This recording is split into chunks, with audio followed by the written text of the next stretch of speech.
Hola, buenas tardes, bienvenidos a nuestro canal. Hoy nos encontramos afuera de la parroquia del Arcángel San Gabriel en Tacuba, y esta es una de las primeras iglesias que fueron mandadas a hacer después de la conquista de Tenochtitlán. Bueno, esta iglesia se terminó a finales del siglo XVI, pero los terminados que vemos son renacentistas y barrocos, y esos fueron hechos en el siglo XVII y XVIII. Bueno, la razón por la que estamos aquí hoy es para seguir con las cápsulas de la conquista espiritual. Y bueno, este es un muy buen ejemplo de todas las iglesias y conventos que hicieron los frailes al llegar. Ya hablamos de los franciscanos y de los dominicanos. Hoy vamos a hablar de los agustinos, pero quiero platicarles un poco más acerca de esta conquista espiritual. La conquista espiritual de la que hemos estado hablando, hemos ya dicho varias veces, que se ve en estos momentos como algo cruel y despiadado que los frailes o la Iglesia Católica hizo en contra de los indígenas aquí en lo que es ahora México. Y eso está muy lejos de la verdad. Eso, como ya también mencioné, fue parte de un anticlerismo durante la mitad del siglo XIX por Benito Juárez. Pero ¿qué realmente sí pasó con estos frailes durante esos casi 300 años de conquista? ¿No?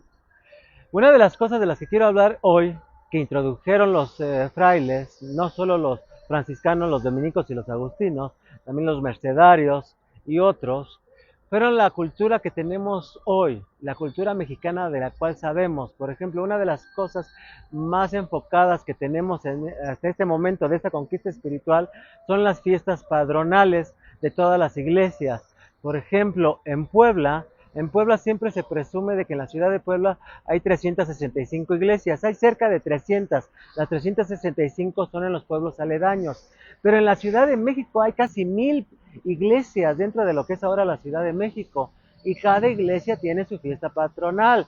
Todas estas fiestas a las que nos gusta ir, a tomarnos un traguito, a ver la feria, a rezarle al santo, a hacer lo que se tiene que hacer en cada fiesta, esas fiestas vienen de ese periodo de tiempo cuando los frailes denominaron a cada iglesia cierto patrón, cierto santo. Como había dicho, esta es la parroquia de San Gabriel Arcángel, y también tiene su fecha de celebración. Pero bueno, vamos a seguir platicando ahora sí acerca de los agustinos. Acompáñenme. Bueno, hablemos ahora sí de los agustinos. La orden de los agustinos, así como la de los dominicos y los franciscanos, fue creada también en el siglo XIII. En específico, la de los agustinos fue creada en el año 1256, pero a diferencia de los dominicos y de los franciscanos, esta orden fue creada por el Papa Alejandro IV. Y lo que hizo el Papa en ese momento fue reunir ermitaños o comunidades ermitañas de frailes para crear esta nueva orden. Y la creó en base a un pensador muy grande que la iglesia tuvo en el siglo IV, que fue Agustín de Hipona. Bueno, ¿quién fue este Agustín de Hipona? Agustín de Hipona, su base, básicamente en términos religiosos, fue una idea nueva y innovadora que tuvo en ese periodo de tiempo, a comparación pues de los tiempos actuales, ¿no?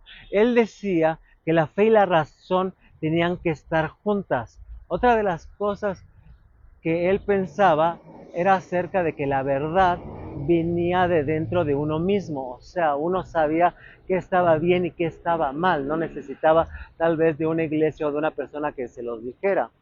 Y la tercera fuente de este pensador era que para que la iglesia tuviera éxito tenía que tener una comunidad que siguiera y fortaleciera las iglesias, o bueno, la iglesia cristiana en este caso. Pero quieren saber más de este San Agustín, síganme.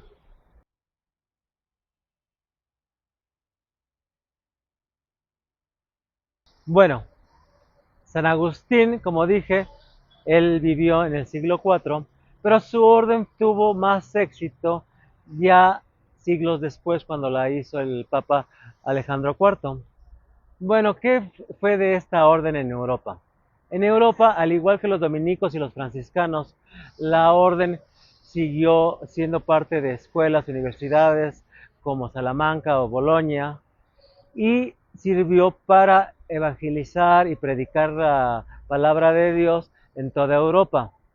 ¿Cómo es que llegan a la Nueva España? Pues bueno, como ya lo había mencionado, en 1523 llegaron los franciscanos, en 1526 llegan los dominicos y los agustinos llegan hasta 1533. ¿Por qué llegan? Una de las cosas que se da cuenta Cortés y toda la gente de aquí de la Nueva España, cuando terminan de conquistar Tenochtitlán y empiezan a formar un nuevo gobierno, es que hay una cantidad inmensa de pueblos que ni siquiera estaban bajo el yugo de los aztecas. Son pueblos aledaños que van hasta Oaxaca o hasta Michoacán y que ni siquiera hablan náhuatl. ¿Qué era lo que necesitaban? Pues necesitaban más frailes. Se dieron cuenta con los dominicanos y con los franciscanos que lo que necesitaban era más fuente de iglesia para poder seguir ampliando sus dominios. Y es cuando ya llegan los agustinos aquí a la Ciudad de México, o en ese momento la Nueva España, y empiezan a ser mandados alrededor de la ciudad. Lugares que fue como a Michoacán, tuvieron que aprender purépecha, otomí, náhuatl, llegaron a Puebla, llegaron a Guerrero, llegaron a Morelos, o sea, se expandieron por todos los alrededores de lo que antes fue Tenochtitlán. Y de ahí empezaron a hacer su forma de evangelización, tal vez similar y diferente en algunos casos a las otras dos órdenes. Una de las cosas diferentes fueron los conventos. Los conventos que todavía tenemos en este momento de origen agustino tienen unas paredes muy gruesas.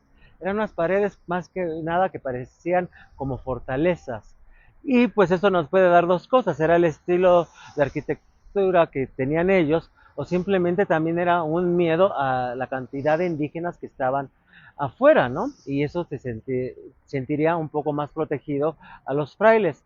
Otra cosa diferente de los agustinos a las otras órdenes fueron los murales que pintaron o que dejaron pintar a los pueblos indígenas en estos conventos. Todavía, como en el convento aquí en la Ciudad de México, en Iztapalapa, el de Culhuacán, podemos ver estos murales que combinan las ideas indígenas o prehispánicas con la Iglesia Católica. Y eso sí es un arte mixto que fue creado por los indígenas con el permiso de los agustinos. Pero bueno, ¿quieren saber un poco más acerca de la orden y del periodo colonial y de cómo fue la conquista espiritual para ellos? Síganme.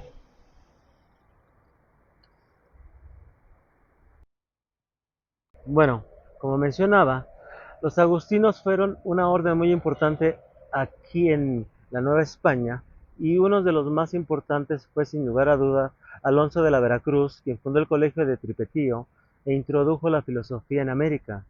Otro fue Diego de Basalenque, quien escribió sobre la orden y documentó la vida indígena. Juan de Grijalva escribió las crónicas sobre la expansión agustina en la Nueva España. Bueno, otra cosa que me gustaría mencionar es que dentro de la orden agustina, uno de los pensadores más grandes que tuvo fue Martín Lutero, quien empezó el movimiento protestante en contra de la Iglesia Católica. Él era un fraile agustino. Bueno, continuemos con el final. Bueno, no se me desesperen, ya casi terminamos. Ya solamente para finalizar, quería continuar diciendo acerca de la conquista espiritual, que estos frailes realmente, la ayuda que hicieron durante este periodo de casi 300 años, fue para crear lo que ahora conocemos como la cultura mexicana. No hay nada en nuestro presente que realmente sea indígena o prehispánico o español completamente. Estos frailes fue lo que nos ayudaron a hacer, a crear una nueva cultura independientemente tanto de España como de los pueblos indígenas, la cultura mexicana. Y como yo siempre se los digo, acompáñenos a nuestro siguiente capítulo. Seguimos, ya solamente nos faltan dos, no se preocupen. Los mercenarios y uno más, que es sorpresa. Y bueno, si les gustó el video, no se olviden suscribirse al canal, darle like, compartir y recuerden que España conquistó a México, pero México conquista a cualquiera. Que tengan una muy buena tarde. Adiós.